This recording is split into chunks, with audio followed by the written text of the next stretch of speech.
আজকে আমরা রমজানের কিছু মাসলা মাসাইল সহ আরো কিছু বিষয় গুরুত্ব মহত্ব নিয়ে আমরা আলোচনা করব ইনশাআল্লাহ। আল্লাহ রাব্বুল আলামিন বলেন, কুতিবা আলাইকুমুস সিয়াম কামা কুতিবা আলাল্লাযিনা মিন ক্বাবলিকুম লাআল্লাকুম তাত্তাকুন। আল্লাহ রাব্বুল আলামিন রমজানের রোজাকে ফরজ করেছেন যেন আমরা তাকওয়া অর্জন করতে পারি। তাকওয়া অর্জন করা রমজানের মূল উদ্দেশ্য। তাকওয়া যদি অর্জন না হয় তবে রমজানের রোজা পালন করার মধ্যে কোনো কৃতিত্ব নাই। তাকওয়া যদি অর্জন করা না যায় তবে রমজানের রোজা পালন করেও আমরা ব্যর্থ। ঠিক কিনা বলেন? রমজান কিছু শিক্ষা দেওয়ার জন্য আমাদের কাছে আগমন করেছে। রমজান কিছু বার্তা নিয়ে আমাদের কাছে আগমন করেছে। রমজান মোবারক আমাদের কাছে আসবে, আর রমজান থেকে যদি কিছু শিক্ষা গ্রহণ করা না যায় তবে রমজানের রোজা পালন করার মধ্যে আর পালন না করার মধ্যে কোনো বরকত আমাদের জীবনে ছোঁয়া লাগবে না। ঠিক কিনা? রমজানের রোজা পালন করে একটা মানুষ শিক্ষা গ্রহণ করবে, নিজের মধ্যে চার্জ নিবে, আর এই চার্জ দ্বারা বাকি 11টি মাস পরিচালনা করবে। রমজান মাস যখন আসে, একটা মানুষ ফজরের পূর্বে রাতের শেষাংশে সেহরি গ্রহণ করে, সারা দিন ভর একটা মানুষ আর কোনো কিছু পানাহার করে না। আবার যখন দিনের শেষ হয়ে যায় তখন ইফতার করে। ইফতারির সামনে নিয়ে বসে থাকে কিন্তু ইফতারি পানাহার করে না। ভয় পায় কাকে? কাকে ভয় পায়? সামনে নিয়ে বসে থাকে, ইফতার পানাহার করে না। এই যে সারাদিন একটা মানুষ খেলো না, তার ঘরে কি খাবার নাই? তার ঘরে খাবার আছে, দোকানে খাবার বিক্রি হয়, পকেটে টাকা আছে, তারপরেও কোনো মানুষ পানাহার করে না। ঘরের মধ্যে দরজা লাগিয়ে যদি চায় বক্ষণ করতে পারে, পানির মধ্যে যদি মানুষ চায় ডুব দিয়ে পানি গ্রহণ করতে পারে, অন্ধকারের মধ্যে কোনো মানুষ যদি চায় অন্যায় করতে পারে, কিন্তু সব কিছু থেকে বিরত থাকে একমাত্র কাকে ভয় পায়? এখানে লক্ষণীয় বিষয় হলো, আপনার কাছে টাকা আছে, আপনি খরচ করলেন না, ঘরে খাবার আছে, আপনি খেলেন না। ইসলাম হলো সবচাইতে বড় মানবতার ধর্ম। ইসলাম আপনাকে শিক্ষা দিচ্ছে আপনি 3 বেলায় ভুরিভোজ করেন, অথচ আপনার পাশে বহু লোক আজ না খেয়ে মারা যায়। যে ব্যক্তির প্রতিবেশী না খেয়ে মারা যায়, খবর নিতে পারে না, ওই ব্যক্তি প্রকৃতপক্ষে ইমানদার হতে পারে না। ইসলাম অন্যের দুঃখে দুঃখী হয়, অন্যের সুখে সুখী হওয়ার নাম ইসলাম। ঠিক না ভাই? ঠিক। আজকের দুনিয়াতে মানবতা নাই। মানবতার ধ্বজাধারী যারা ইসলামের বিরুদ্ধাচরণ করে আর মানবতার পক্ষে কথা বলে, আপনি তাদের জীবনী, তাদের লাইফ হিস্ট্রি খোঁজেন, এরা তাদের পিতামাতাকে সম্মান করে না। বাবা এবং মা যখন বৃদ্ধ অবস্থায় উপনীত হয়ে যায় তখন দেখা যায় সে আমেরিকার লোকেরা, পৃথিবীর বিভিন্ন দেশে উন্নত দেশের লোকেরা পিতামাতাকে ঘর থেকে বের করে সেই বৃদ্ধাশ্রমে পাঠিয়ে দেয়। দেয় কিনা বলেন? তাদের কাছে কি মানবতা আছে? ওদের কাছে আজকে মানবতা নাই। সন্ত্রাস দমনের নামে গোটা দুনিয়ার অনেক দেশের মধ্যে আক্রমণ করে আজকে দেখা যায় মুসলমানদের রক্তে গোটা দুনিয়া রক্তাক্ত করে দিয়েছে।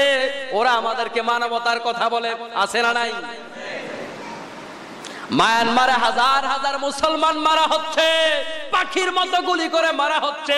আইয়ামের জাহিলিয়াতের সেই নির্যাতনকে পর্যন্ত হার মানাচ্ছে, আর সেই অং সান সূচি পায় শান্তিতে নোবেল। আছে কি মানবতা বলেন? মানবতা আছে? গোটা দুনিয়ার মধ্যে অশান্তি যদি আজকের পৃথিবীতে কেউ তৈরি করে থাকে তাহলে 1 নম্বরের তালিকায় যার নাম আসবে সে হলো মায়ানমারের প্রেসিডেন্ট, আর সে পেল শান্তিতে পুরস্কার। তাহলে কি আছে মানবতা বলেন?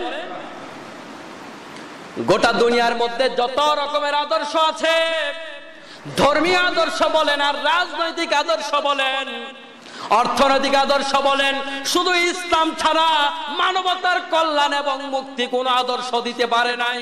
ঠিক না বে? ঠিক। আমরা অনেক জুমায় আলোচনা করি নারীর অধিকার নিয়ে, শিশুর অধিকার নিয়ে। আবার বন্ধুগণ, যতই নারীর অধিকার, শিশুর অধিকারের নামে বড় বড় র্যালি করা হোক, মানববন্ধন করা হোক, সাইনবোর্ড লাগানো হোক, বিবৃতি দেয়া হোক, পোস্টারিং করা হোক, লিফলেট লাগানো হোক, বন্ধুগণ যারা এই সমস্ত কাজ কারবার করে তাদের কাছে গিয়া দেখেন তাদের কাছে কোনো নারী নিরাপদ নয়। তাদের কাছে কি নারীরা নিরাপদ? নারীর অধিকারের কথা বলে তাদের কাছে নারী নিরাপদ নয়। ওই নাস্তিকেরা বলে যে আমার সামনে আমার মেয়ে বড় হচ্ছে, বড় আফসোস লাগে, সামাজিক বাধ্যকতার কারণে ব্যবহার করতে পারি না। নাউজুবিল্লাহ বলবেন না? বাংলাদেশের কুখ্যাত একজন লেখক এমন কথা বলেছেন, আর জাতীয়ভাবে তাদেরকে সম্মাননা দেওয়া হয়। আর যারা বলেছে মসজিদের পাশে আমার কবর দিও ভাই, আজকে তাদের দাম নাই। ঠিক না বে ঠিক বলেন? আমার বন্ধুগণ, মানবতার নামে আজকের দুনিয়ায় দানবতা চলছে, শাসনের নামে শোষণ চলছে। মানবতার পক্ষে কেউই কথা বলে না। মানবতার পক্ষে একমাত্র যদি কেউ কথা বলে তার নাম ইসলাম। সুবহানাল্লাহ। ইসলাম ছাড়া কেউ মানবতার পক্ষে কথা বলে না। আপনি রমজানের রোজা পালন করবেন আর এই শিক্ষা গ্রহণ করবেন, সকাল থেকে বিকাল পর্যন্ত এক বেলা যদি একটা মানুষ যদি একদিন না খেয়ে থাকে, সেহরির সময় খাবার গ্রহণ করলেন, আবার ইফতারির সময় খাবার গ্রহণ করলেন, শুধু দুপুরের খাবারটা বাদ গেল, ঠিক না? শুধু এক বেলার খাবার বাদ গেল, কত না কষ্ট হয়। আর এই দেশের অসংখ্য মানুষ আছে সেই ডাস্টবিনের মধ্যে খাবার কুড়ে খাবার খায়। বলতে গেলে অনেকের মনে কষ্ট যাবে, যে গ্রিক মূর্তির জন্য আজকে এত মাস ধরে আন্দোলন চলছে, ওই গ্রিক মূর্তির জন্য বাজেট হলো যতটুকু জানতে পেরেছি 1.5 কোটি টাকা। এরকম হাজার হাজার মূর্তি বাংলাদেশে স্থাপন করা হয়েছে, আর কিচ্ছু লাগবে না। শুধু অবৈধ মূর্তি স্থাপনাগুলোর টাকা যদি গরিব মিসকিনদেরকে দেওয়া হয়, এদেশের গরিবদের অর্ধেক সমস্যার সমাধান হয়ে যাবে। ঠিক না বেঠে? কোথায় মানবতার পক্ষে কথা? মানবতার পক্ষে শুধু স্লোগান, মানবতার পক্ষে কেউ নয়। আমার বন্ধুগণ, রমজানের রোজা পালন করবেন, দুঃখী দরিদ্রের পাশে আপনাকে দাঁড়াতে হবে, এটা রমজানের শিক্ষা। গতকালকে দেখলাম কয়েকজন সাংবাদিক গেল একটা রেল লাইনের পাশে বস্তির মাঝে, ইফতারের সময় গেলেন, চোখের পানি ধরে রাখতে পারলাম না, শুধু পানি দিয়ে ইফতার করতেছেন আর মুড়ি, শুধুমাত্র খালি কিছু মুড়ি, অল্প কিছু মুড়ি দিয়ে ইফতার করতেছে। মুড়িগুলা নাড়ে চাড়ে আর খায়। সাংবাদিক বলতেছে মনে হচ্ছে যেন মুড়ির মাঝে ভালো কোনো খাবার খোঁজে। আমার বন্ধুগণ, তাদের পাশে দাঁড়ানোর মতো আজকের দুনিয়াতে কি কোনো মানুষ আছে বলেন? তাকে জিজ্ঞেস করলো, ভাই ইফতার নিতে কেমন লাগে? তিনি বললেন অনেক ভালো লাগে। বললেন এর মাঝে মজাদার তো কিছু নাই, তারপরেও কেন আপনার কাছে ভালো লাগে? তিনি বলেন আমার রুচি ভালো আছে। আল্লাহু আকবার। যে লোকটা পানি দিয়ে ইফতার করে, এই লোকের সেহরির অবস্থা কি বলেন? সামান্য কিছু পুঁজি যদি খরচ করা হতো তাহলে দেখা যেত এদেশের গরিব রোজাদাররা সুন্দর করে রোজা রাখতে পারতো। ঠিক কিনা বলে? তাদের কোনো খোঁজ খবর নাই। কত জায়গায় আমার দেশের লোকেরা টাকা খরচ করে, পয়সা খরচ করে, কত লোককে আমার দেশের পক্ষ থেকে হাদিয়া দেওয়া হয়। এক এক দেশের রাষ্ট্রপতি বাংলাদেশে আসার পরে যেই পরিমাণ হাদিয়া দেওয়া হয়, হাদিয়ার পরিমাণ হলো 200 কোটি টাকার একটা মেডেল। কত কোটি টাকা? 200 কোটি টাকার মেডেল, 100 কোটি টাকার মেডেল। রোজার মাসে যদি গরিবদের জন্য এই টাকা খরচ করা হতো, এদেশের মানুষ কত স্বাচ্ছন্দ্যভাবে রোজা রাখতে পারতো। ঠিক না ঠিক বলেন? কোথায় আজকে মানবতা?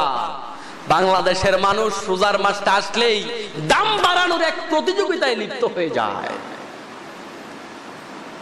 আরে ভাই, বরকত দেওয়ার মালিক তো আল্লাহ, দাম বাড়ান কেন? ইফতারির যে সামগ্রীগুলো যা দিয়ে কিনবেন তা বিক্রি করেন, এমন তৌফিক অনেক দোকানদারের কি আছে না ভাই? দোকানে তো কত কিছুই বিক্রি করেন। এই ছোলা বোটার মুড়ি দিন কয় কেজি বিক্রি করেন, এটা যদি লাভ না করেন অসুবিধা কি আছে ভাই বলেন? অনেক দোকানদার আছে এটা লাভ ছাড়া বিক্রি করলেও তার ব্যবসার ক্ষতি হবে না। আমরা দেখতে পাই পৃথিবীর বিভিন্ন দেশে দেশে ছোট ছোট বাচ্চারা পর্যন্ত মানুষকে ইফতারি দেয়, সওয়াব কামাইয়ের যেন এক প্রতিযোগিতা লেগে গেছে। সুবহানাল্লাহ। আর বাংলাদেশে মানুষকে ঠকানোর এক কঠিন প্রতিযোগিতা শুরু হয়ে যায়।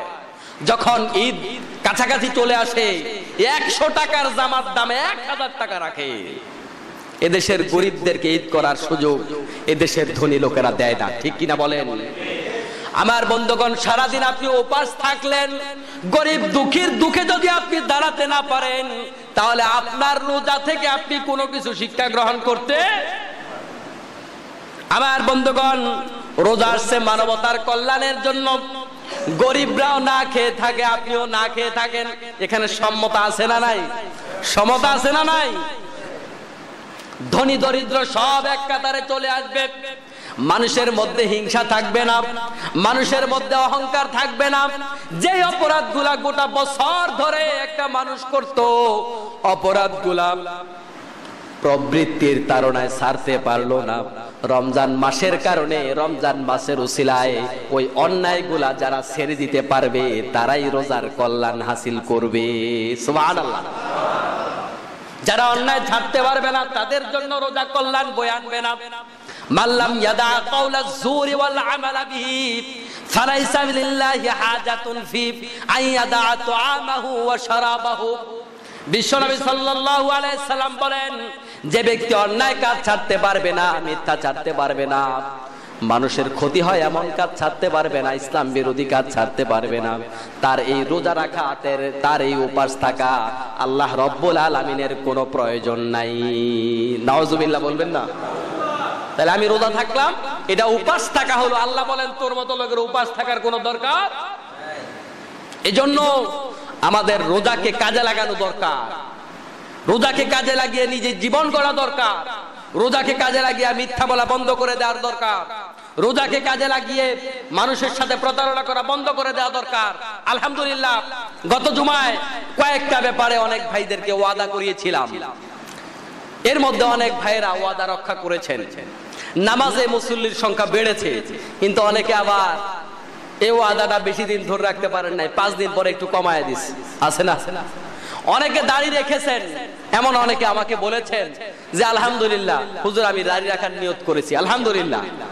অনেকে পারেন নাই, অনেকে সিগারেট দিনের বেলায় বন্ধ করলেও রাতের অন্ধকারে আবার সেটা শুরু করে দিয়েছেন, আছে না? 2 দিন 3 দিন খুব গরম। অনুরোধ করব বিনীতভাবে, আমার ভাইয়েরা, এই সব কথাগুলো আপনাকে বাঁচাবার জন্য, আমি আল্লাহর কাছে বাঁচার জন্য, আপনাকে কষ্ট দেওয়ার জন্য নয়। মনে কষ্ট নেবেন না। এই তো 6 রোজা পার হয়ে গেল, 6টা তারাবি পার হয়ে গেল। এখন 1.5 পারা করে পড়া হতো এতদিন, আজকে থেকে 1 পারা তারাবি আরো সহজ হয়ে গেছে। সহজ হয়ে গেছে না? এই জন্য যারা গত জুমায় ওয়াদা করার পরে ওয়াদা একটু নড়চড় করেছেন, ইমানে একটু ভাটা ধরেছে, আপনাদেরকে বিনীতভাবে অনুরোধ করব, আজকের থেকে ওয়াদাটা আজকের জুমার থেকে আবার রিনিউ করেন। পারবেন ইনশাআল্লাহ? ইনশাআল্লাহ সবাই বললেন না তো? পারবেন ইনশাআল্লাহ? আল্লাহ আমাদেরকে তৌফিক দান করুন, সবাই বলে আমিন। আমরা মাহে রমজান চলাকালীন কিছু বিষয় আমাদের জানা দরকার। আমরা আজকে কিছু মাসআলা নিয়ে কথা বলবো ইনশাআল্লাহ। অনেকের অনেক প্রশ্ন, অনেকের অনেক জিজ্ঞাসা মাহে রমজানের বিভিন্ন বিষয়ে। এই মাসআলাগুলো আমাদের কাছে ক্লিয়ার হওয়া দরকার, কি বলেন ঠিক কি না? কারণ ফরজ ইবাদতের মাসআলা জানাও ফরজ, ওয়াজিব ইবাদতের মাসআলা জানা ওয়াজিব, সুন্নাত ইবাদতের মাসআলা জানা সুন্নাত। এজন্য ফরজ রোজা রাখার ক্ষেত্রে ফরজ রোজার বিধিবিধানগুলো, মাসআলাগুলো জানার দরকার আছে না নাই? কোন মানুষ যদি তার শরীর থেকে রক্ত বের হয়, পুজ বের হয়, পানি বের হয়, এতে রোজা ভাঙবে কিনা? অনেকে মনে করেন যে রোজা ভেঙে যাবে, এবং আমরা ছোটকালে দেখতাম অনেকে এই কথা বলতো, অনেক মসজিদ থেকে এরকম কথা আসতো যে রোজা ভেঙে যায়। না, এতে রোজা ভাঙবে না। যদি কোনো মানুষের শরীর থেকে এই জাতীয় কোনো কিছু বের হয়, এতে কখনো রোজা ভাঙবে না। এরপরে হলো, কোন মানুষ যদি রমজানের রোজা রেখে হঠাৎ করে অজ্ঞান হয়ে যায়, এতে তার রোজার ক্ষতি হবে কিনা? মানুষ হঠাৎ করে বেহুশ হয়ে যায়, আবার হুঁশ ফিরে, এমনটা কি হয় না? এমন যদি হয় তার রোজা ভাঙবে কিনা? এমন যদি হয় তখন ওই ব্যক্তির রোজাও ভাঙবে না। রোজা অবস্থায় অজ্ঞান হলে রোজা ভাঙবে না। এরপরে হলো, কোন মানুষের যদি সুবহে সাদিকের পূর্বে গোসল ফরজ হয়েছে, গোসল ফরজ হওয়ার পরে সে ঘুম থেকে উঠে দেখলো এখন গোসল করলে তো সেহরি খাওয়া যাবে না, ওই সময় নাই। সেহরি খেলেন, সেহরি খাওয়ার পরে তো রোজা শুরু হয়ে গেল। রোজা শুরু না, কিন্তু রোজা শুরু হয়ে যাওয়ার পরে সে গোসল করলেন, এরপরে সে সালাতুল ফজর আদায় করলেন। এতে করে তার রোজার ক্ষতি হবে না, তার রোজা আদায় হবে। যদিও রোজা অবস্থায় অন্যায় কাজ করা যায় না, রোজা অবস্থায় স্ত্রীর কাছে যাওয়া যায় না, স্ত্রীর সাথে মিলিত হওয়া যায় না, কিন্তু স্ত্রীর সাথে মিলিত হবার পরে যদি তার পবিত্রতা অর্জন করতে রোজা চলে আসে, এতে করে তার রোজার হক আদায় হয়ে যাবে, রোজা ভঙ্গ হবে না। আমার বন্ধুগণ, তারপরে অনেকের প্রশ্ন থাকতে পারে, জানার থাকতে পারে, কোন মানুষ যদি কবিরা গুনাহ করে তখন তার রোজা হবে কিনা। অনেক ধরনের কবিরা গুনাহ আছে, কবিরা গুনার তো রকমের শেষ নেই, অনেক কবিরা গুনাহ আছে। কোন মানুষ যদি কবিরা গুনাহ করে তখন তার রোজা হবে কিনা। প্রত্যুত্তরে বলা যায়, কবিরা গুনাহ করলে তার রোজাটি কাজা করতে হবে না, তবে হ্যাঁ, সে রমজানের বরকত থেকে মাহরুম হয়ে গেল। যেহেতু এই যে একটু আগে যে হাদিসটা বললাম, রমজানের রোজা রেখে যে গুনাহ ছাড়তে পারলো না, অন্যায় ছাড়তে পারলো না, তার এর উপাস থাকার আল্লাহর কোনো দরকার নাই।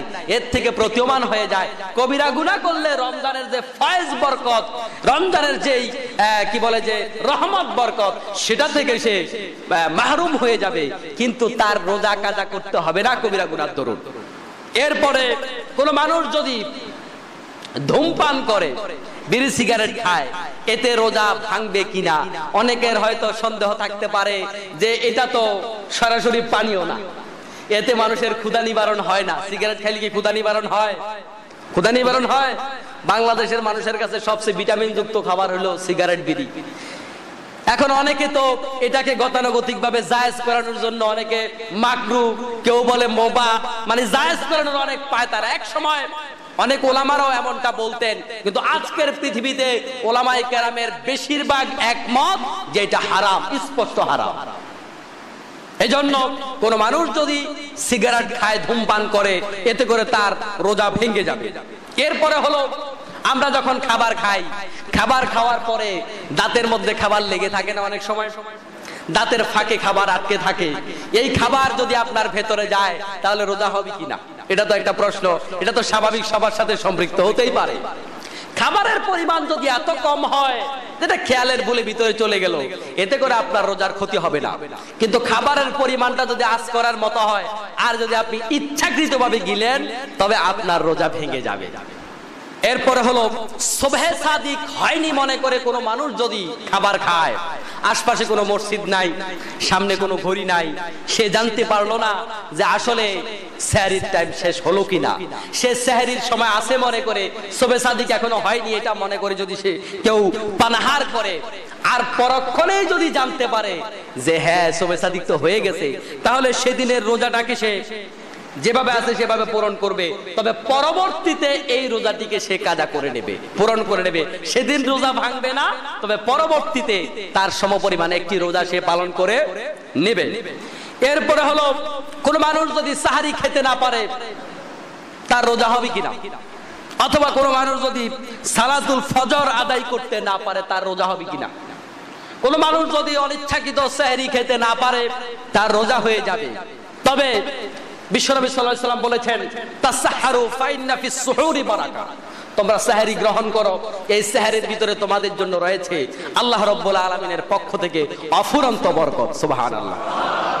এজন্য এই মহৎ এই বরকত থেকে কেউ ইচ্ছাকৃতভাবে মাহরুম হওয়ার জন্য চেষ্টা করবেন না। তবে অনিচ্ছাকৃত এমনটা যদি করে ফেলে, যদি হয়ে যায়, খেতে না পারলো, তাহলে তার রোজা না খেয়েই রেখে দেবে। তার তো জানাই ছিল, নিয়তি ছিল যে আমি আগামীকাল রোজা রাখবো। রোজাদাররা তো আগামীকাল রোজা রাখবো কিনা এটা আজকে রাতে গিয়ে আমার সিদ্ধান্ত আছে না, তার রোজা হয়ে যাবে, সেহরি ছাড়াই তার রোজা হয়ে যাবে।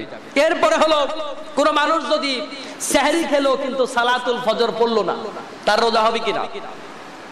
এখন বিষয়টা হলো, সালাতুল ফজর এক জিনিস, এটা এক ফরজ, আর রোজা হলো আরেক ফরজ, দুটা আলাদা আলাদা ফরজ। তার রোজার হক আদায় হবে, কিন্তু মনে রাখতে হবে তার রোজাটা কাজা লাগবে না, রোজাটা আদায় হবে। তবে মনে রাখা লাগবে, রোজার চাইতেও সালাতের গুরুত্ব শরীয়তে আরো অনেক গুণ বেশি। এজন্য ইচ্ছাকৃতভাবে যদি কোনো মানুষ সালাত ত্যাগ করে, মান তারাকা সালাতা মুতাআম্মিদান ফাকাদ কাফারা, যে ব্যক্তি ইচ্ছাকৃতভাবে সালাত ত্যাগ করবে সে কুফরি করলো। এমন কি সাহাবায়ে কেরাম ইচ্ছাকৃত সালাত পরিত্যাগকারীদেরকে মুসলমান মনে করতেন না। আজকে এই সংখ্যক লোক বাংলাদেশে আছে না নাই? এই সমাজে এই মহল্লা আছে না নাই? ইচ্ছাকৃত পরিত্যাগ করা এমন লোক কি নাই? সাহাবায়ে কেরাম তাদেরকে মুসলমান মনে করতেন না। এজন্য ইচ্ছাকৃত সালাত পরিত্যাগ করা যাবে না। এরপরে হলো কোন মানুষ আছে এমন যে রোজা রেখে সারাদিন স্টার জলসা নিয়ে বসে থাকে, আছে না এরকম? সময় কাটাবে কিভাবে? তখন দেখা যায় বিভিন্ন মুভি স্টার জলসা নিয়ে বসে থাকে। ঠিক তার ক্ষেত্রেও সেম কথা প্রযোজ্য। তার রোজা কাজা করা লাগবে এমনটা নয়, তার রোজার ফরজটা আদায় হলো, কিন্তু রোজার ফয়েজ বরকত এবং তাকওয়াত থেকে সে বঞ্চিত হয়ে গেল, মাহরুম হয়ে গেল। এরপরে হলো রক্তের কারণে রোজা যে হয় না, এটা কোন রক্ত? সাধারণত রক্ত বের হলে আমাদের রোজা হবে, এটা আমরা জানলাম।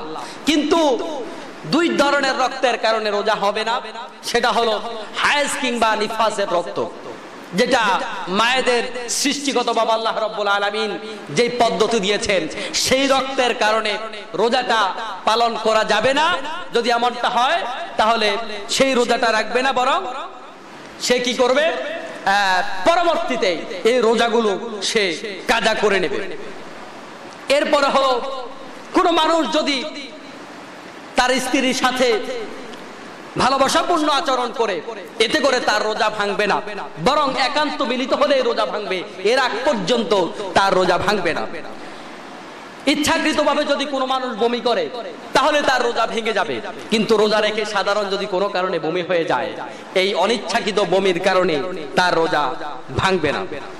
রোজা অবস্থায় কোনো মানুষ যদি ঘুমের মধ্যে থেকে যদি এমনটা হয় যে ঘুমের মধ্যে সে আপত্তিকর স্বপ্ন দেখলো, এমনটা হওয়ার সম্ভাবনা আছে, হতেই পারে। ঘুমের মধ্যে সেই তার চরিত্র হরণের মতো কোন স্বপ্ন দেখলো, ঘুমের মধ্যে প্রাকৃতিক চাহিদা পূরণ হওয়ার মতো এমন কোন স্বপ্ন যদি কোনো মানুষ দেখে, এতে করে তার রোজা ভঙ্গ হবে না।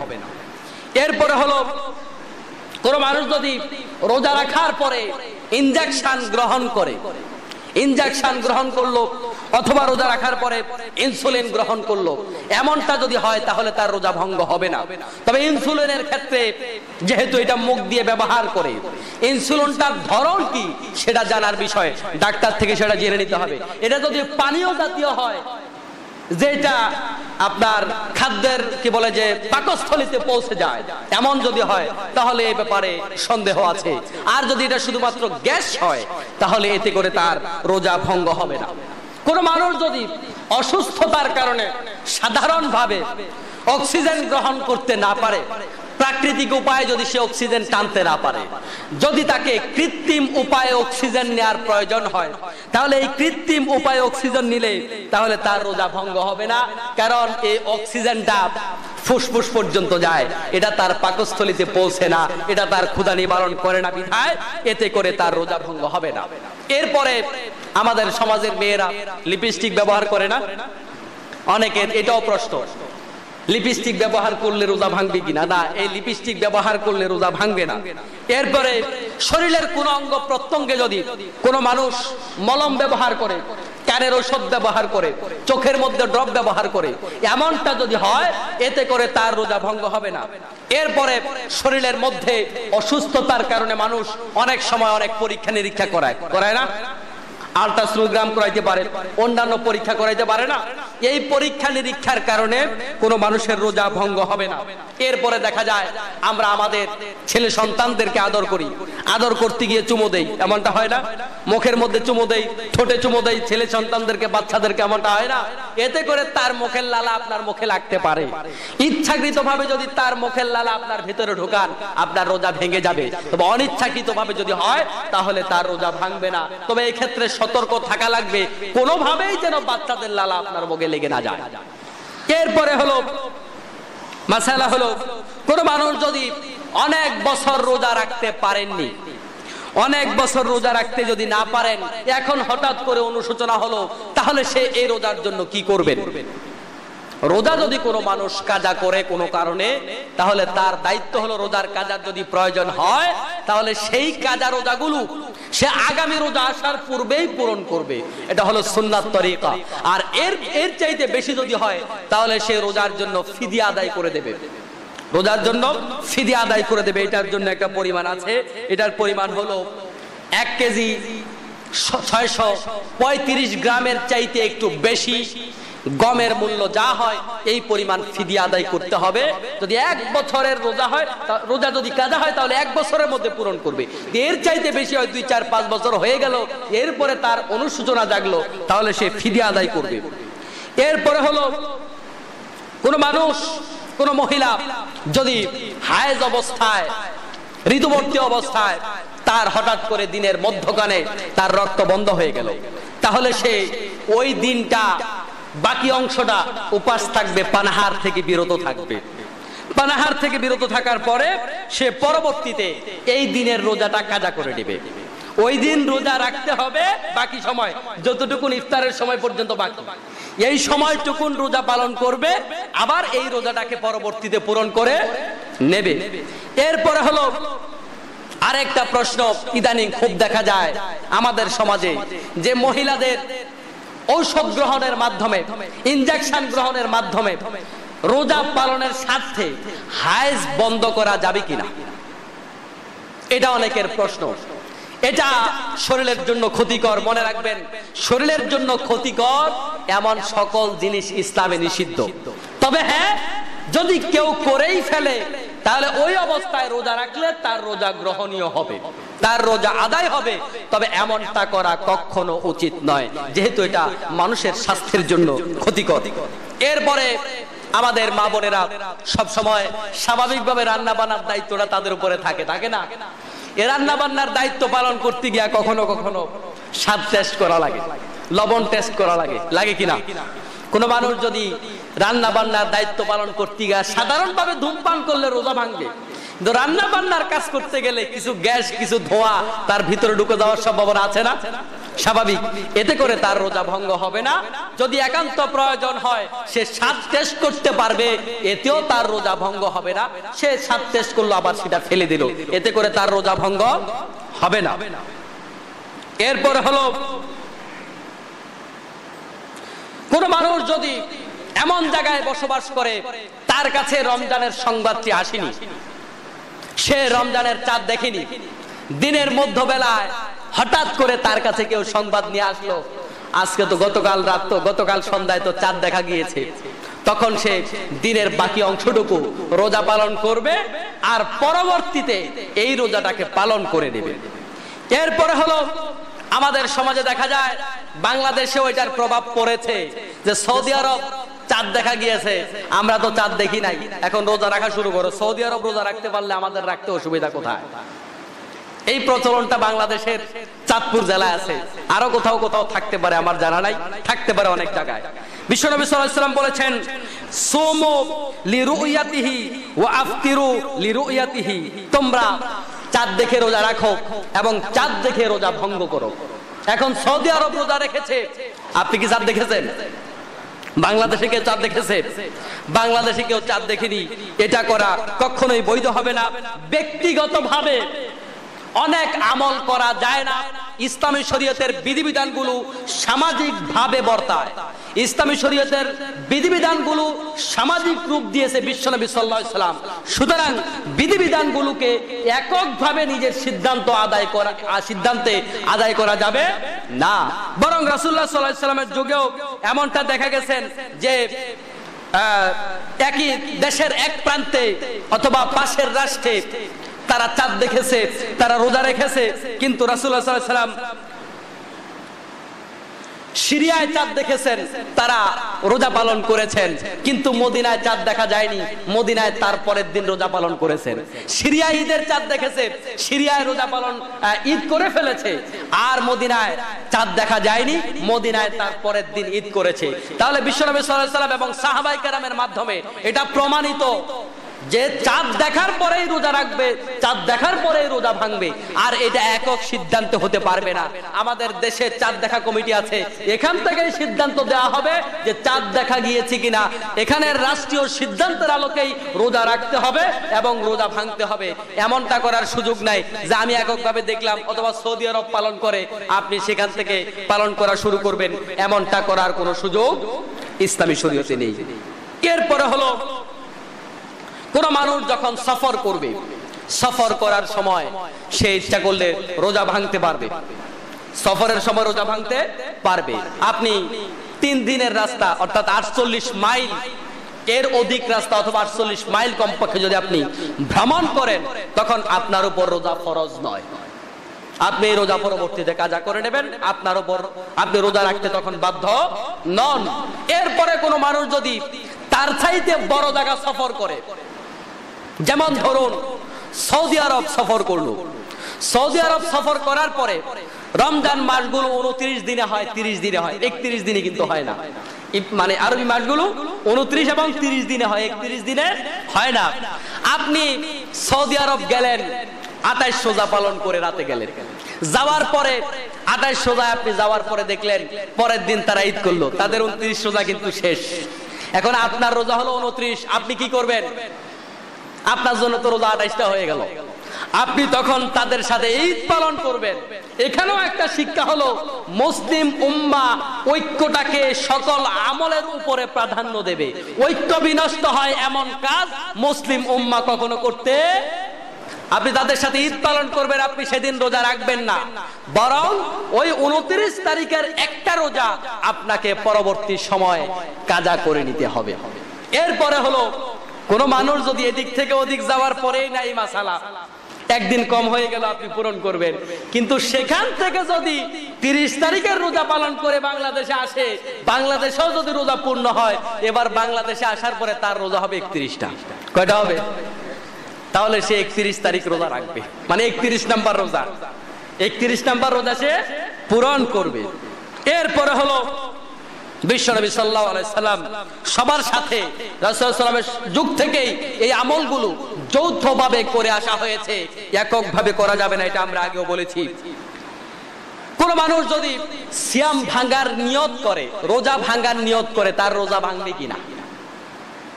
রোজা ভাঙার নিয়ত করলো যে রোজা ভেঙে ফেলবো, তার রোজা ভেঙে গেল কিনা? রোজা ভাঙার নিয়ত করলে তার রোজা ভাঙবে না, রোজা ভাঙার নিয়ত করলে তার রোজা ভাঙবে না। ইসলাম শুধু নিয়ত দিয়ে চলে না, বরং নিয়তের সাথে সাথে সেটাকে কার্যকর করা লাগে। শুধু নিয়ত করলেই কোনো মানুষের হক আদায় হয়ে যায় না। নামাজ পড়ার শুধু নিয়ত করলেন যে নামাজ পড়া ভালো কাজ, আপনি সমর্থন করলেন, রোজা রাখা ভালো কাজ সমর্থন করলেন, আমল নামায় কি সব লেখা হয়ে যাবে? তাহলে ভালো কাজের নিয়ত দিয়েই কিন্তু হক আদায় হয়ে যায় না। এজন্য নিয়ত করলেই রোজা ভেঙে যাবে না, বরং কিছু খাওয়ার পরে রোজা ভাঙবে। আপনি ইফতারের 10 মিনিট আগে যদি নিয়ত করেন আমি রোজা ভাঙলাম, এতে করে আপনার রোজা ভাঙবে না, বরং ইফতার করা লাগবে। এরপরে কথা হলো ইফতারের সময় হলো আপনি নিয়ত করেছেন রোজা ভাঙলাম, আপনার রোজা কি ভাঙবে? না, এমনটা করা বৈধ নয়, এতে আপনার রোজা ভাঙবে না। আপনার কাছে খাবার সামগ্রী আছে, আপনাকে ইফতার গ্রহণ করতেই হবে, তবে আপনার রোজা ভাঙবে। যদি হ্যাঁ আপনার কাছে কোনো খাবার পানীয় নাই, তবে আপনি নিয়ত করে নেবেন আমি রোজা ভাঙলাম। তাহলে রোজা ভাঙার নিয়ত করলে রোজা ভাঙবেন, এরকম কখন হবে?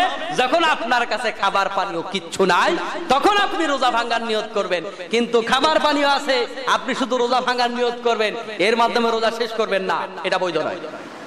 এরপরে হলো আপনি রোজা ভাঙবেন, কিসের মাধ্যমে রোজা ভাঙবেন, কি দিয়ে ইফতার করবেন? বিশ্বনবী সাল্লাল্লাহু আলাইহি ওয়াসাল্লাম খেজুরের মাধ্যমে সব সময় রোজা ভেঙেছেন। এক্ষেত্রে খেজুরের বেজর সংখ্যা তিনি খেয়েছেন। অনেক জায়গায় পাওয়া যায় 3টা 5টা খেজুর 7টা খেজুর খেয়েছেন, বেজর সংখ্যা। খেজুর যদি না পেতেন তবে পানি দিয়ে ইফতার করতেন। তো আমাদের দেশে পানির মাধ্যমে ইফতার গ্রহণ করা হয়, এটা সুন্নাহ, কিছুটা আদায় হয়। যেহেতু অ্যাভেলেবেল খেজুর এক সময় পাওয়া যেত না, এখন কিন্তু অ্যাভেলেবেল খেজুর পাওয়া যায়, ঠিক কিনা? সুতরাং এখন আমাদের জন্য সুন্নাত তরিকা হলো খেজুরের মাধ্যমে ইফতার গ্রহণ করা। এরপরে হলো কোন মানুষ যদি এমন হয় যে ভুল ক্রমে অথবা ইচ্ছাকৃতভাবে মুয়াজ্জিনের কণ্ঠ নকল করে কেউ আজান দিয়া দিল, 20 মিনিট আগে আজান দিয়া দিল, এমন যদি কেউ করে আপনি ইফতার করে ফেললেন, পরবর্তীতে দেখলেন না ইফতারের সময়টা হয় নাই, আপনাকে এই রোজাটিকে পরবর্তীতে কাজা করে নিতে হবে। এরপরে হলো বিশ্বনবী সাল্লাল্লাহু আলাইহি ওয়াসাল্লাম এই রমজান মাসে অনেক বেশি দান করতেন, 2 হাতে দান করতেন বিশ্বনবী সাল্লাল্লাহু আলাইহি ওয়াসাল্লাম। যেটা আলোচনার শুরুতে আমরা বলেছিলাম, ইসলাম মানবতার জন্য, ইসলাম কল্যাণের জন্য, ইসলাম মানুষের মুক্তির জন্য, ইসলাম সাম্যের জন্য, ইসলাম ঐক্যের জন্য, এজন্য দারিদ্র বিমোচনের জন্য, গরিবের এই যে দুঃখটা বুঝলাম সারাদিন না খেয়ে যে কত কষ্টে গরিবেরা আছে, আমি বুঝলাম না, এই দুঃখ বোঝার পর গরিবদের দুঃখে আমাদেরকে এগিয়ে আসতে হবে। এই ক্ষেত্রে একটা পরামর্শ হলো যে আপনারা যারা এই সমাজে বসবাস করেন, আপনি আপনার চতুর্দিকে খেয়াল করেন, এই সমাজে বসবাসরত অবস্থায় আছে ইফতার গ্রহণ করার মতো, সেহরি ভালোভাবে খাওয়ার মতো, রোজাগুলা ভালোভাবে রাখার মতো, স্বাচ্ছন্দ্যে বাচ্চা কাচ্চা নিয়ে একটু ভালোভাবে খাওয়ার মতো অবস্থা কার নাই? যাদের নাই তাদের পাশে দাঁড়ানো আপনাদের দায়িত্ব। এই সমাজে অনেক দুর্বল লোক আছে, কিন্তু আমার সামনে অনেক ধনী লোকেরাও বসে আছেন, আপনারা তালিকা করেন। এই মহল্লার ভেতরে গরিব লোক কারা আছে? যেই লোকেরা তারা সুন্দরভাবে ভালোভাবে খেতে পারে না, ভালোভাবে সন্তানদেরকে চালাইতে পারে না, এমন গরিব লোক কারা আছে? তারাও যেন আপনার মতো করে সুন্দর করে ইফতার এবং সেহরি খেতে পারে, সন্তানদেরকে নিয়ে ভালোভাবে চলতে পারে, সেই ব্যবস্থাটা করে দেয়া এটা আপনার আমার দায়িত্ব, আছে না নাই? এই জন্য এই মহল্লার ভেতরে, এই মহল্লায় যারা আছেন তাদেরকে পরামর্শ দিলাম, আপনার আশেপাশে কে আছে এরকম দুর্বল, তাদের একটু খবর নেবেন। এরপরে হলো বিশ্বনবী সাল্লাল্লাহু আলাইহি ওয়াসাল্লাম ইফতার করানোর ক্ষেত্রে যে ফজিলত বর্ণনা করেছেন, সাহাবায়ে কেরামের সবার কিন্তু ইফতার করানোর তৌফিক ছিল না। কোন মানুষ যদি অন্য মানুষকে ইফতার করায়, তাহলে বিশ্বনবী সাল্লাল্লাহু আলাইহি ওয়াসাল্লাম বলেছেন তার আমলনামায় সমানভাবে একটা সওয়াব বা একটা রোজা রাখার সমান সওয়াব তার আমলনামায় লেখা হবে। সুবহানাল্লাহ। একটা রোজা রাখা কত কষ্ট, কিন্তু 2টা খেজুর কাউকে দেয়া ইফতার করানো এটা সহজ না কঠিন? সহজ। খেজুর নাই আপনার কাছে, 1 গ্লাস পানি দিয়া, 1 গ্লাস শরবত দিয়া, 1 গ্লাস দুধ দিয়েও যদি কাউকে ইফতার করাতে পারেন, এতেও আপনার আমলনামায় সওয়াব লেখা হবে। সুবহানাল্লাহ। এই ক্ষেত্রে আমাদের দেশে একটা রসম আমরা দেখেছি, অনেকে ইফতার নিতে চায় না। কেন নিতে চায় না? মনে করে আমার রোজার সওয়াব কমে যাবে, আমার রোজার সওয়াব সে পেয়ে যাবে। বিশ্বনবী সাল্লাল্লাহু আলাইহি ওয়াসাল্লাম ক্লিয়ার করে দিয়েছেন, এতে করে যে ব্যক্তি ইফতার করলো আর যিনি করালো, কারোর সওয়াব কমবে না। আল্লাহ তাআলার কাছে কি সওয়াবের অভাব আছে? বরং ইফতার করে ইফতার করাইলেন, আপনার আমলনামায় 2টা রোজার সওয়াব লেখা হয়ে গেল। সুবহানাল্লাহ। এখন আপনার যদি তৌফিক না থাকে, সাহাবায়ে কেরামের অনেকের তৌফিক ছিল না, সাহাবায়ে কেরাম তখন একজনের ইফতারি আরেকজনকে দিতেন, তার ইফতারি সে নিতেন, এবার 2 জনের তো ইফতারির দানের সওয়াব হয়ে গেল। সুবহানাল্লাহ। সওয়াব কামাইয়ের ক্ষেত্রে কত প্রতিযোগিতা, এখানে কিন্তু একটা বড় শিক্ষা আছে যে নিজের ইফতারি আরেকজনকে দিতেন, তার ইফতারি তিনি গ্রহণ করতেন, এতে করে 2 জনের ইফতারি দান করলো, 2 জনের আমলনামায় সওয়াব লেখা হলো। সুবহানাল্লাহ। আমার বন্ধুগণ, এর জন্য এটা খেয়াল রাখা লাগবে। এরপরে হলো সিয়াম অবস্থায় কোন মানুষ যদি মিসওয়াক করে, তার রোজা ভাঙবে কিনা? সিয়াম অবস্থায় কোন মানুষ মিসওয়াক করলে রোজা ভাঙবে না, বরং সিয়াম অবস্থাতেও মিসওয়াক করা সুন্নাহ। তবে এই ক্ষেত্রে সতর্ক থাকা উচিত, এটার কোন অংশ যেন আমাদের ভেতরে কোনোভাবে চলে না যায়। আমাদের সমাজে আরেকটা প্রচলন আছে, রোজার মাসে, রমজান মাসে অনেকেই কোরআনুল কারীম খতম করে থাকেন। বিশ্বনবী সাল্লাল্লাহু আলাইহি ওয়াসাল্লাম কিয়ামুল লাইলের মাধ্যমে কোরআনুল কারীম খতম করতেন, জিবরাইল আলাইহিস সালামকে কোরআনুল কারীম খতম করে শোনাতেন। এর থেকে প্রতীয়মান হয় কোরআনুল কারীম রমজান মাসে খতম করা এটাও মুস্তাহাব অথবা সুন্নাহ, আমরা এটাকে ধরতে পারি। এরপরে হলো যারা আমাদের সমাজের মধ্যে একটু বিত্তবান আছেন, তাদের জন্য আরেকটা বিশেষ কাজ আছে, আরেকটা বিশেষ ফজিলতের কথা আছে। বিশ্বনবী সাল্লাল্লাহু আলাইহি ওয়াসাল্লাম এক মহিলার কাছে জানতে চাইলেন, তুমি কেন হজে আসলা না? বিদায় হজে তুমি কেন আসলে না? ওই মহিলা সাহাবিয়া জবাব দিলেন, ইয়া রাসূলুল্লাহ, আমাদের আছে 2টা মাত্র ওট, এখন একটা ওট নিয়ে আমার ছেলে এবং ছেলের বাবা বিদায় হজে গেল, এখন আমি যদি এই আরেকটা ওট নিয়ে চলে যাই তাহলে আমাদের চাষাবাদে একটু ব্যাঘাত ঘটে, এই কারণে আমি যেতে পারি নাই। তখন বিশ্বনবী সাল্লাল্লাহু আলাইহি সাল্লাম বললেন, তুমি রমজান মাসে উমরা পালন করবে। রমজান মাসে যদি উমরা পালন করো তাহলে তোমার আমলনামায় একটা পরিপূর্ণ হজ আদায় করার সওয়াব লেখা হবে। সুবহানাল্লাহ। অন্য হাদিসে এসেছে রমজান মাসে যদি কেউ উমরা পালন করে তাহলে সে যেন আমি রাসূলুল্লাহ সাল্লাল্লাহু আলাইহি সাল্লামের সাথে হজ আদায় করলো। সুবহানাল্লাহ। আমার সামনে যারা বসে আছেন এখানে অসংখ্য লোক আছেন, এক দুইজন না, যাদের রমজান মাসে উমরা পালন করা সম্ভব। এজন্য এই রমজানে সম্ভব যদি হয়, অনেক লম্বা সময় আছে, করতে পারেন। যদি সম্ভব না হয় আগামী রমজানে উমরা পালন করার জন্য সিদ্ধান্ত নিয়ে নেন। কোন কোন ইমাম বলেছেন, অনেক ইমাম বলেছেন যে উমরা জীবনে একবার পালন করা ওয়াজিব। অনেক ইমাম এই কথা বলেছেন। সুতরাং আমাদের মুসল্লিদের মাঝে অনেক মানুষ এমন আছে না, উমরা পালন করার তৌফিক আছে না, এজন্য রমজান মাসকে বেছে নেবেন উমরা পালন করার জন্য। এই বিষয়গুলো আমাদের খেয়াল রাখা দরকার। এরপরে যারা গত জুমায় সিদ্ধান্তগুলা নেয়ার পরে পারেননি, মুসল্লি তো পরে আবার এসেছেন, তাদের জন্য আবারও বলবো, আজকের জুমায় গত জুমায় ওয়াদাকৃত কথাগুলোকে স্মরণ করে আল্লাহর কাছে তওবা করেন। আল্লাহ, আমি ওয়াদা খানিকটা লস করেছি, মিস্টেক করেছি। আল্লাহ, আমি আবার ওয়াদা করলাম, আমাকে বাকি রমজান আমার ওয়াদা পালন করার তৌফিক দাও। আল্লাহর কাছে সিদ্ধান্ত নিতে পারবেন না? এরপরে আরো একটা কথা আমরা বলেছিলাম যে কমপক্ষে, কারণ আপনার দায়িত্ব আপনার আহাল, এর বাইরে দায়িত্ব নাই, এরপরও মাইকের আওয়াজ যতদূর যায়, আমরা বলেছিলাম যে রোজার মাসে অপর ভাই যেন রোজা রাখতে পারে আপনি তাদেরকে সহযোগিতা করেন। আপনি যদি তাদেরকে অ্যাভেলেবল খাবারের ব্যবস্থা করে দেন, যারা দুর্বল ইমানদার তারা ভাববে যে খাবারের তো সুযোগ আছে, রোজা ভেঙে ফেলি, চিন্তা করবে না। কিন্তু যদি খাবারের সুযোগটা না থাকে তাহলে যারা একটু দুর্বল তারা চিন্তা করবে না, রোজাটা পূর্ণই করি। আর যখন কষ্ট করে রোজা রাখবে তখন আল্লাহর জন্যই রাখবে, ঠিক কিনা বলেন? এজন্য যারা অন্য ভাইদেরকে রোজা ভাঙার জন্য সুযোগ করে দিচ্ছেন, আপনার আমলনামায় সমান গুনাহ লেখা হবে এবং সমাজ ভাঙ্গনের জন্য, মুসলিম উম্মার ঐক্য ভাঙ্গনের জন্য, রোজা ভাঙ্গনের জন্য প্রত্যেকটার ব্যাপারে আপনার জন্য আল্লাহর গজব নাজিল হওয়ার সম্ভাবনা আছে। সুবহানাল্লাহ বললেন, নাউজুবিল্লাহ বলবেন না? এজন্য আপনাদেরকে অনুরোধ করব, যত ভাইয়েরা যত বোনেরা আমার কথা শুনছেন খুব ভালোভাবে খেয়াল করেন। যারা দিনের বেলায় দোকানের মাঝখানে পর্দা দেন, ওই পর্দাওয়ালা ভাইদেরকে বলছি, শুনুন, আপনি রোজা রাখবেন না রাখবেন আপনার ব্যক্তিগত ব্যাপার, নামাজ পড়বেন না পড়বেন ব্যক্তিগত ব্যাপার।